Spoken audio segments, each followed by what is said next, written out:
Hello friends, welcome to our channel CSC study. इससे previous video में हमने rulers method पढ़ा था। रूलर्स मेथड पे 2 एग्जांपल्स पे सोल्व कर लिए थे। अब जो हमारा नेक्स्ट मेथड है ऑर्डिनरी डिफरेंशियल इक्वेशन को सोल्व करने के लिए, वो क्या है?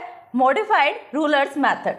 अब जिस स्टूडेंट को रूलर्स मेथड समझ में आ गया था उसने उसकी प्रैक्टिस भी कर ली, मॉडिफाइड रूलर्स मेथड भी इजिली समझ में आ जाएगा, क्योंकि इसमें क्या है, जो बेसिक कॉन्सेप्ट्स है वो रूलर मेथड के ही हैं।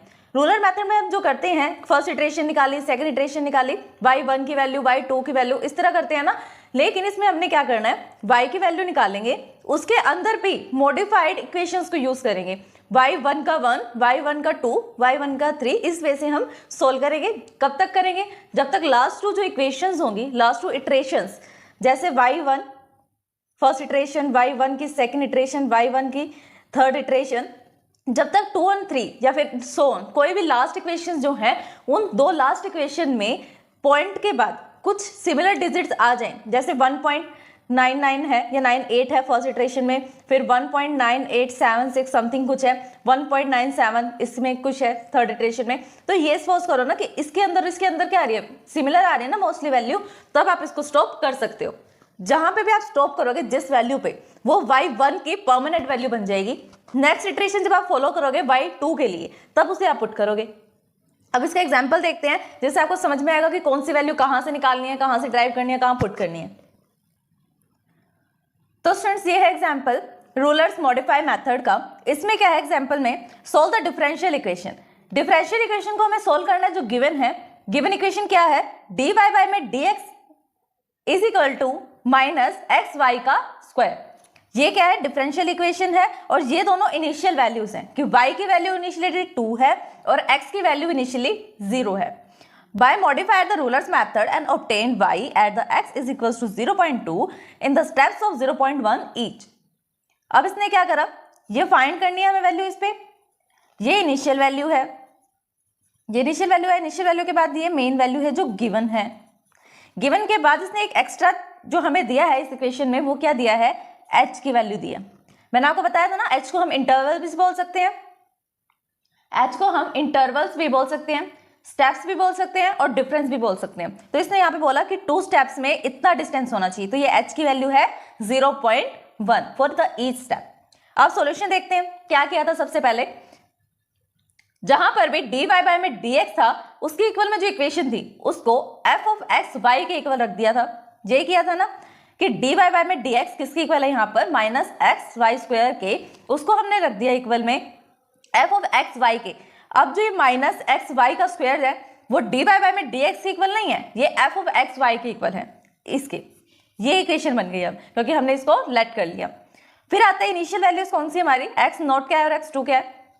x नॉट क्या है? 0, और y नॉट क्या है? 2। ये इनिशियल वैल्यूज है, क्वेश्चन में गिवन है। फिर यहां से स्टेप स्टार्ट होते हैं रूलर्स मेथड मॉडिफाई मेथड्स के। कैसे? सबसे पहले आपको लिखना पड़ेगा कि आप यहां पर कौन सा मेथड यूज कर रहे हो। सबसे पहले आप यूज करोगे रूलर्स मेथड को। रूलर्स मेथड में कैसे लिखोगे? By using the Euler's method we have y1 की आपको वैल्यू चाहिए, तो आप क्या लिखते थे रूलर्स मेथड में? प्रीवियस वैल्यू को पुट करते थे और h का यूज करते थे, प्लस फंक्शन लेते थे। वही इसने किया है ना कि आपको अगर y1 की वैल्यू चाहिए तो आपको क्या करना पड़ेगा, इससे प्रीवियस वैल्यू पुट करनी पड़ेगी, y नॉट प्लस h को किससे मल्टीप्लाई कर दिया? फंक्शन से। कौन सी प्लेस पे है? नॉट वाली प्लेस पे, क्योंकि 1 की वैल्यू चाहिए तो हम नॉट का यूज करेंगे। फिर अब यहां से इसको सोल्व करोगे, जैसे आप इसको सोल्व करोगे, यहां से y1 की वैल्यू इसने क्या फाइंड कर लिया है? 2। अब यहां से मेन स्टेप स्टार्ट हो रहे हैं रूलर्स मॉडिफाई मेथड के। रूलर्स मॉडिफाई मेथड के यूज करके हम अप्रोक्सीमेट वैल्यू निकालेंगे y1 की। कैसे निकालेंगे?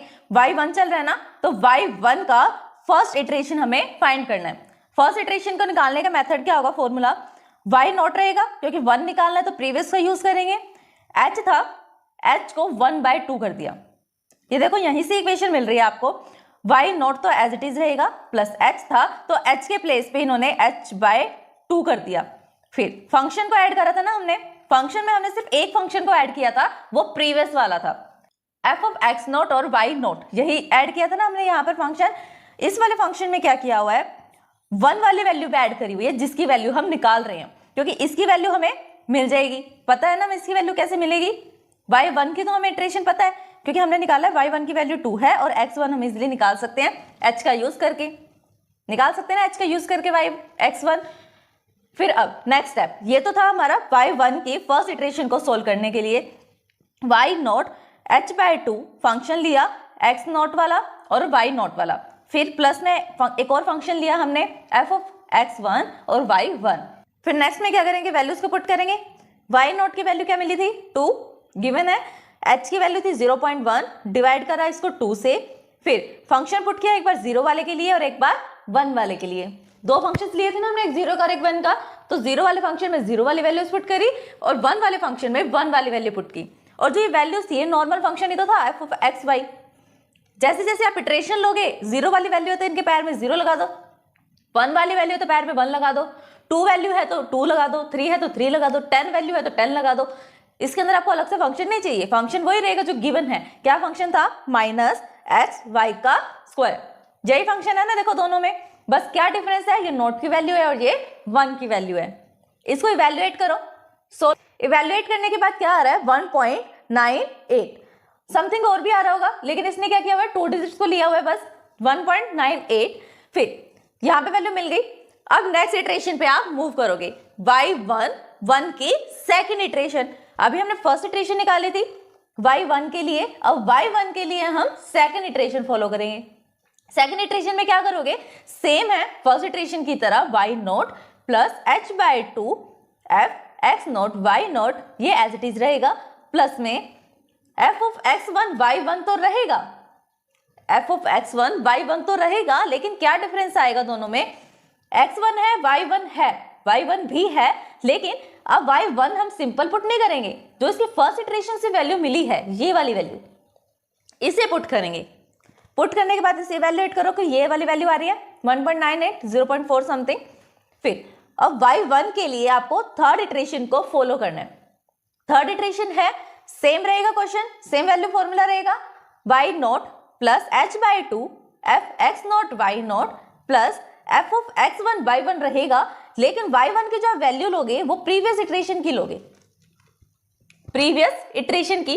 अब थर्ड वाले इटरेशन पे तो थर्ड से प्रीवियस क्या होगा 2, तो y1 की सेकेंड इटरेशन की वैल्यू को आपने यूज किया। फिर क्या करना है, वैल्यू मिल गई हमें, अब मैच करो। जो हमने लास्ट 3 इक्वेशंस ली हैं, लास्ट 2 मैच करोगे तब भी इनफ है, लेकिन इस केस में क्या हो रहा है 3 के 3 जितने भी हमने इटरेशंस फॉलो की हैं उन सब में अप्रोक्सीमेट आंसर सेम आ रहा है। पॉइंट के बाद 2 डिजिट सेम आ रही हैं, पर ये दोनों डिजिट तो एज इट इज सेम है, इसलिए हम यहीं पे इटरेशंस को स्टॉप कर देंगे। y1 के लिए, ये y1 के लिए इटरेशंस थी जितनी भी थी, इसको हमने यहीं पर स्टॉप कर दिया। 2 और 3 वाला जो स्टेप था उसको कंपेयर किया, कंपेयर करने के बाद वो इक्वल आया तो हमने इसको यहीं पर स्टॉप कर दिया। अब जो फाइनल वैल्यू आपको मिली है कंपेयर करके कि हाँ ये वैल्यू सेम आ रही है अप्रोक्सीमेट में, तो वो आपका फाइनल आंसर होगा, फाइनल वैल्यू होगी y1 के लिए। कैसे, does we take y1 is equal to 1.9804 and proceed further to the y2। अब y1 की वैल्यू हमें परमानेंट मिल गई कि हम इस वैल्यू को यूज करेंगे और y2 की वैल्यू को फाइंड करेंगे, सिंपल है सम। फिर y2 में भी हमें सेम स्टेप्स को फॉलो करना है, रूलर्स मेथड लगाएंगे, रूलर्स मेथड के बाद उस पे इटरेशंस लगाएंगे, y2 की फर्स्ट इटरेशन, y2 की सेकंड इटरेशन, y2 की third iteration and so on. y2 निकालना है, y2 को निकालने के लिए हमें y1 पुट करना पड़ेगा क्योंकि उससे प्रीवियस वैल्यू वही है, तो हम इस वैल्यू का यूज करेंगे। जो हमने रूलर्स मेथड से वैल्यू निकाली थी वो यूज नहीं होगी, क्योंकि मॉडिफाई का हम यूज करें तो मॉडिफाई वैल्यू ही यूज होगी y1 की, जो क्या है 1.9804 है। अब चलते हैं सेकंड वैल्यू को फाइंड करने के लिए y2 की वैल्यू क्या होगी। वापस से हम रूलर्स मेथड का यूज करेंगे। y2 की वैल्यू निकालने के लिए आप सिंपल फॉर्मूला क्या लगाओगे रूलर्स मेथड में, y2 is equal to y1 plus h multiply by function, यही लगाओगे ना, वैल्यू तो यही रहेगी जो आप नॉर्मल फॉर्मूला यूज करते आए हो अभी रूलर्स मेथड में, वही हम यूज करेंगे। जैसे आप उसको यूज करके इवैल्यूएट करोगे आपके पास वैल्यू आएगी 1.9412, वैल्यू आ गई। अब इस वैल्यू का यूज करो, फर्स्ट इटरेशन में लगाओ, फिर सेकंड इटरेशन में फर्स्ट इटरेशन की वैल्यू पुट करो, थर्ड में सेकंड की। स्टार्ट करते हैं Euler's modify method for the approximation value to y2 की वैल्यू निकालने के लिए। y2 की फर्स्ट इटरेशन है, कैसे सोल्व करोगे, y1 प्लस h/2, फिर फंक्शन लोगे, फंक्शन किस किस का होगा, एक तो वैल्यू जो यहाँ यूज हो रही है और एक वैल्यू जो यहाँ यूज हो रही है। सिंपल मेथड है इसको याद रखने का, जिसकी वैल्यू निकाल रहे हो वो भी आपको यूज करना है और जिसकी हेल्प से वैल्यू निकाल रहे हो उसकी प्रीवियस वैल्यू को लेके चल रहे हैं। y2 ये वैल्यू निकाल रहे हैं तो 2 वाला फंक्शन भी ले लिया, और y1 इससे प्रीवियस वैल्यू है ना 2 से, तो उसका भी यूज कर लिया जैसे रूलर्स मेथड में यूज करते थे। सिंपल, फंक्शन को इवैल्यूएट करो, वैल्यू आ रही है 1.9231। फिर सेकंड इटरेशन पे चलते हैं y2 की। y2 के सेकंड इटरेशन क्या है, y1 plus h/2 function of x1 y1 plus function of x2 y2 है, लेकिन कौन सा 2 है, y2 का फर्स्ट इटरेशन का वैल्यू, ये वाला वैल्यू। फिर इवैल्यूएट करने पे वैल्यू आ रही है 1.9238। अब ये देखो यहाँ पर फर्स्ट 3 पॉइंट के बाद फर्स्ट 3 डिजिट जो हैं वो सिमिलर आ रहे हैं। एक इटरेशन और चला लेते हैं इसमें, क्योंकि ऊपर वाले में हमने 3 इटरेशन चलाई हैं, इसमें भी 3 इटरेशन फॉलो कर लेते हैं। y2 का थर्ड इटरेशन में कैसे है, y1 plus h/2 function of x1 y1 plus function of x2 y2, but y2 का कौन सा वैल्यू है यहाँ पर यूज किया हुआ, y2 का सेकेंड इटरेशन में। ये इक्वेशन है, इस इक्वेशन में वैल्यू पुट की, यहाँ पे भी वैल्यू क्या आई 1.9238। फर्स्ट 3 अभी भी सिमिलर है तो स्टॉप कर देंगे इटरेशन को। सेकंड के लिए जो हम यूज कर रहे थे y2 के लिए इटरेशन, उसको स्टॉप किया। y2 की वैल्यू क्या मिल गई, y की वैल्यू हमें मिल गई, क्या मिली, y की वैल्यू, y की वैल्यू है जब x की वैल्यू 0.2 थी तब इसकी वैल्यू थी 1.9238, ये फिक्स्ड वैल्यू मिल गई। अब आप ये सोच रहे होगे कि रूलर्स मेथड में तो हमें पता था हमें कहाँ तक कितनी इटरेशन चलानी है, हम अपने अकॉर्डिंग इटरेशन चलाते थे क्योंकि स्टेप्स हम डिवाइड करते थे। बहुत से ऐसे इक्वेशन में जिसमें स्टेप्स भी गिवन थे तो हम निकाल लेते थे वैल्यू, लेकिन हमें कैसे पता लगेगा कि रूलर्स मेथड में हमें कहाँ तक इटरेशंस को फॉलो करना है। इटरेशन तो चलो हमें पता लग जाएगा कि लास्ट टू सिमिलर है तो हमें स्टॉप कर देना है, लेकिन हमें कैसे पता चलेगा कि y1 की वैल्यू, y2 की वैल्यू, कितनी y की वैल्यूज निकालनी है। तो वो आपको आंसर क्वेश्चन में मिल जाएगा जो गिवन है इक्वेशन। देखते हैं पहले इक्वेशन को, क्योंकि उसी में लिखा हुआ था कि हमें y की वैल्यू फाइंड करनी है जब x की वैल्यू 0.2 है। अगर आपने ध्यान से इक्वेशन को पढ़ा हो तब वहां लिखा हुआ था ना कि हमें y की वैल्यू को फाइंड करना है at x is equals to 0.2। तो जहां पे x की वैल्यू 0.2 थी वहां पर हमने y की इटरेशंस को फॉलो किया, तभी तो हमने y की 2 वैल्यूज निकाल ली है ना। देखो h की वैल्यू 0.1 थी और x की वैल्यू हम कैसे निकालते हैं, x0 कैसे निकालते हैं और x1 कैसे निकालते हैं, x1 हम निकालते हैं नॉट प्लस h, और ये कैसे निकालते हैं, इनिशियल वैल्यू। इनिशियल वैल्यू इसकी 0 थी ना, और इसके अंदर वैल्यू क्या थी, 0 प्लस 0.1 आ गया। फिर x2 की वैल्यू क्या आ गई यहाँ पर 0.1 और 0.1 में 0.2 आ गई। तो इससे क्या पता लगा कि हमें 2 इटरेशंस को फॉलो करना पड़ेगा, 2 बारी, यानी 2 वैल्यूज निकालनी पड़ेगी y की। तो स्टूडेंट्स ये था हमारा आज का मेथड, रूलर्स मॉडिफाई मेथड। अगर इस वीडियो को समझने में आपको कोई भी डाउट आता है, कोई भी प्रॉब्लम आती है, देन आप हमें कमेंट कर सकते हैं। Thanks for watching my video. अगर आप CSC में ऑल सब्जेक्ट्स में थियोरेटिकली एंड प्रैक्टिकली परफेक्ट होना चाहते हैं तो हमारे चैनल CSC स्टडी को सब्सक्राइब करें, बेल आइकन को प्रेस करें ताकि सबसे पहले अपडेट आपको मिले। वीडियोस को लाइक, शेयर, सब्सक्राइब करना, कमेंट करना ना भूलें।